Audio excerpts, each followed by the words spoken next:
Welcome back to Tarot Page Philippines po. So, for this video, gawin natin ang energy check ng may mga Sun, Moon, at Rising sign na Capricorn. If you're new, subscribe, like, and share. At remember, the readings are for guidance purposes. Use your free will wisely. At gamit natin the Enchanted Map. Capri, what's your card? We have here number 47, Sacred Pool. It's a call for you para i-focus mo naman yung spirituality mo. Kumaga ito yung mga moments na magandang tanong when was the last time na nag-church ka or nag-meditate ka? Kailan yung last time that you had your prayers? So, when was the last time na inasikaso mo naman yung pangangailangan ng spirituality mo? The Sacred Pool is advising na hindi mo kailangan na, kailangan kasi ganito, kailangan ko gawin yung ganyan. Look inside yourself. Always remember, sinabi nga din ni Apostle Paul, di ba?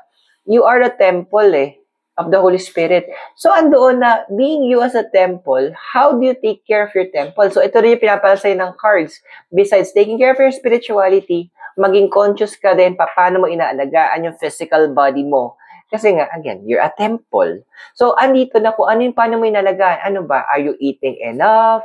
Natutulog ka ba na maayos? Baka naman nag-workaholic ka na naman. Given na ang Capricorn is tawag na house of career, baka naman sobrang focus ka naman sa money making. Walang masama doon kasi kailangan gawin yun But the thing is, kung makina nga, pinapahinga natin, yung mga pinapa-tune up natin mga kotse, what more kayo yung physical body mo na merong limitations na pwede magkasakit. Let's prevent that from happening, sinabi ng cards, by taking care, not just your physical body, of course, your spiritual body. Be responsible in taking care holistically yung sarili mo. I hope nakatulong yung readings. Those are for guidance purposes. Use your free will wisely.